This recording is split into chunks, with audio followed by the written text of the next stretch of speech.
Ayan mga kumare, oh, bata namin, si kumaring isang natin, naghuhugas ng pinggan.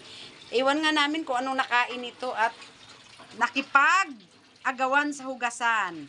Ayan na, si kumaring isang. Oh. Tingnan mo. Hi, kumaring isang! Ayan, ayusin, siguraduhin mo lang na hindi masasayang ang tubig, sabon. Ha? Siguraduhin mo lang. Di ba mag ano yan? Oh, parang sayang ata ang tubig sa'yo. Ayan mga kumare. Ang bait ng kumaring isang natin ngayon. Marunong na siyang maghugas. Huwag kang magbawas ng pinggan. Sa bagay, mga pinggan namin mga Mars, hindi babasagin. Kasi mahirap na.